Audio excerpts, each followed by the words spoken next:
അസ്സലാമലൈക്കും. വലൈക്കും അസ്സലാം.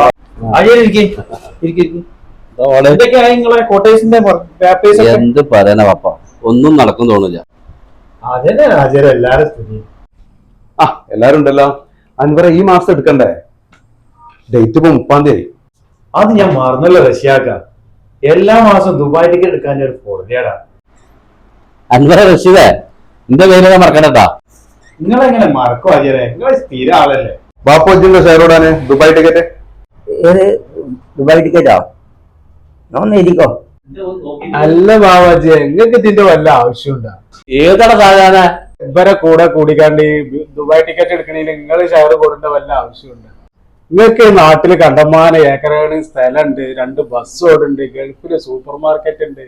ഇതൊക്കെ ഉള്ള നിങ്ങൾക്ക് ഇതിന്റെ വല്ല ആവശ്യമുണ്ടോ? ഷാജാന് പൈസ ആർക്കെങ്കിലും തയ്ച്ചാ ചെയ്യോ? അത് സാധാരണ പൈസ കിട്ടാൻ വേണ്ടിട്ടല്ല. ഈ ഒരുപാട് ടിക്കറ്റ് നമ്മൾ എടുത്താണ്. ഇതെങ്ങാനും ഘട്ടക്കാലത്തിന് അടിച്ചു കഴിഞ്ഞാല് ഇവരൊക്കെ ഇവിടെ കോടിയിട്ട് നടക്കുമ്പോൾ നമ്മളിത് കണ്ടു ജീവിതകാലം മുഴുവൻ ഇവിടെ വേദനയിട്ട് നടക്കേണ്ടി വരും. ആ ഒരു വിഷമം കൊണ്ട് പലപ്പം കൂടിയതാണ്.